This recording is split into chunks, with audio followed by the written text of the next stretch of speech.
Buen día, ahora vamos a hablar de los materiales cerámicos superconductores. Empecemos con qué son los materiales cerámicos. Los materiales cerámicos son materiales inorgánicos que se encuentran compuestos por elementos metálicos y elementos no metálicos vinculados entre sí. Estos pueden ser cristalinos o no cristalinos o una combinación de ambos. Los materiales cerámicos poseen una alta dureza y resistencia al calentamiento, pero tienden a romperse fácil. Ahora vamos a hablar de lo que son los superconductores. Los superconductores son ciertos materiales que tienen la capacidad de conducir corriente eléctrica sin presentar ningún tipo de resistencia a las temperaturas muy bajas, por lo que no se tienen pérdidas energéticas.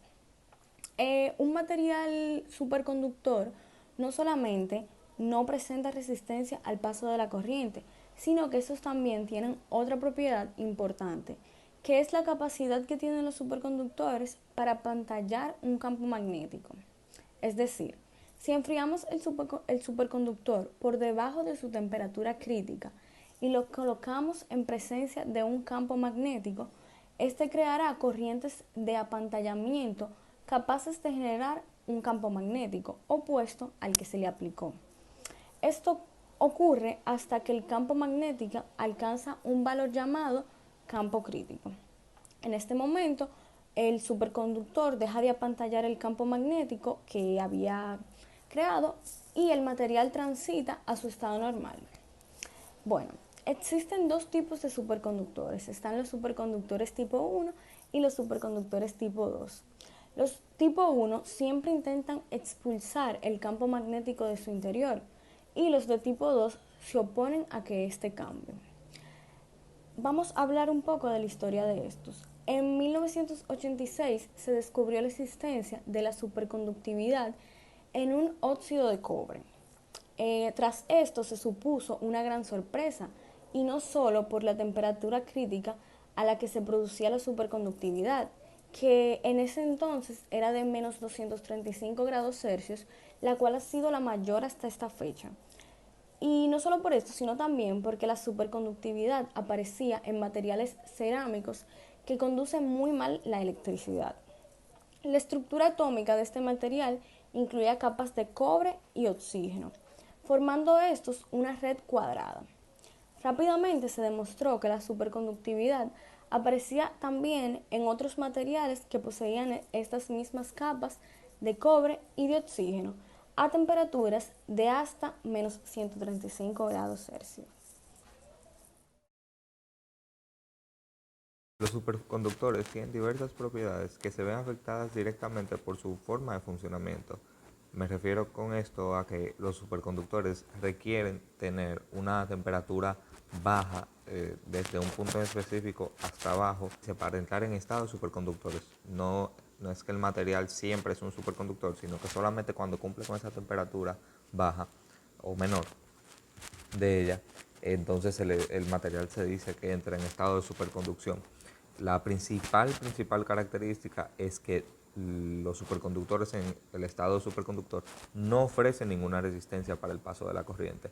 Por lo tanto, no va a haber una pérdida de corriente en forma de calor. Otra característica, por lo tanto viene la segunda característica o propiedad principal, vendría siendo que como no se puede perder, la corriente siempre va a ser la misma dentro de un superconductor. Esto ya sería diciendo, por ejemplo, está en estado de superconductor, está conectado a la corriente, entra la corriente, entonces uno lo desconecta y esa corriente que ya está dentro del superconductor siempre va a ser la misma porque no se va a perder con calor como serían los conductores convencionales. Entonces, por lo tanto, el campo magnético que genera esa misma corriente en el superconductor tampoco se pierde. Una propiedad muy interesante de los superconductores es el efecto Meissner. El efecto Meissner es que por esa corriente que se mantiene en el superconductor se crea un campo magnético que va saliendo del material, y en una aplicación correcta con imanes ofreciendo su campo magnético, entonces se puede generar lo que vendría siendo la levitación. Para profundizar más en lo del efecto Meissner, existen dos tipos de superconductores, o sea, que aplican diferentemente el efecto Meissner. El tipo 1 es el que simplemente expulsa el campo magnético y tiene un límite. Por ejemplo, ese es mi superconductor. Cuando la corriente está adentro, él va a expulsar su campo magnético, que va normal, hasta que llega a su punto. Si yo aumento la corriente, el campo magnético pasa de cierto punto, entonces, entonces el campo magnético se rompe y deja de estar en estado de superconductor. Por lo tanto, el material deja de ser un superconductor y ya no sigue, no sigue exponiendo un campo magnético, no sigue expulsando un campo magnético. Pero también existe el tipo 2, el segundo tipo de superconductor, que además de hacer esto, de que cuando el campo magnético, vamos a decir, explota o estalla, que deja de existir, también el tipo 2, cuando se hace muy fuerte, entonces el tipo 2 crea dependencias en el campo magnético. Por lo tanto, si tenemos imanes, entonces los imanes como que hacen un vórtice dentro de la integridad del superconductor y por lo tanto se unen y son muy difíciles de separar. Esta aplicación se ve, por ejemplo, en los trenes que funcionan así por levitación, los trenes bala, que, o sea, levitan por el superconductor que está en ellos, los imanes que están debajo, y entonces ahí se está aplicando el primer tipo de superconductor. Entonces, cuando ellos se mueven a una velocidad una gran velocidad, porque no hay resistencia, entonces ellos se mueven súper rápido, y cuando ellos se quedan, cuando se dejan de mover, que se ponen en seguridad, o sea, son imposibles de mover sin volver a retirar, o sea, sin volver a la levitación. O sea, se acaba la levitación, ellos se ponen en su estado de reposo, y como los imanes están aplicando el segundo tipo de superconductores, entonces está muy, muy pegado y o sea, es prácticamente imposible despegar, o sea, separar el superconductor y el imán. Tienen también parámetros críticos que todos los superconductores. Estos son la temperatura crítica, la corriente crítica, el campo crítico, que en este caso se divide en dos por lo de los dos tipos de superconductores, y la longitud de penetración. La temperatura crítica es la temperatura, o sea, más alta a la que puede llegar el superconductor. Inmediatamente esta temperatura se pasa de ahí, el superconductor deja de conducir, o es la temperatura mínima a la que debe llegar el conductor para entrar en su estado de superconducción. La corriente crítica es la corriente máxima a la que puede alcanzar, porque la corriente produce calor. Entonces, si esa corriente, y también produce el campo magnético, si esa corriente se excede mucho, va a aumentar el campo magnético, y por lo tanto, como ya dijimos, el campo magnético tiene un límite, y cuando ese límite se pasa, entonces el campo magnético deja de existir. Entonces ya cuando la corriente aumenta demasiado, el campo magnético se rompe y deja de ser un superconductor, deja de estar en ese estado. El campo crítico son los límites del campo, tanto en ruptura del campo para que deje de ser superconductor, y tanto en el anclaje que se crea cuando hablando del superconductor tipo 2. Y la longitud de penetración es hasta dónde llega ese campo magnético cuando se penetra y cuando llega hasta fuera del superconductor. Estas propiedades son muy importantes, ya que estas definen el funcionamiento de un superconductor. Para hablar de superconductores nos debemos trasladar hasta 1911, cuando Holmes Wall descubre la superconductividad, aunque este descubrimiento se le atribuye a Cammell Onnes, que era el dueño del laboratorio de baja temperatura donde trabajaba Holmes. Este descubrió que al aplicar la temperatura por debajo al mercurio, se elimina la resistividad de este, convirtiéndolo en un superconductor. Onnes ha sido el primero que se atribuyó este descubrimiento.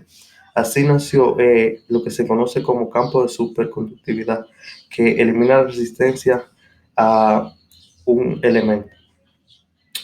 No fue hasta 1986 cuando se descubrió la superconductividad del primer cerámico, que es el óxido de cobre. Aquello supuso una gran sorpresa e innovación a la tecnología de la época, porque supone una superconductividad a unos 235 grados Celsius.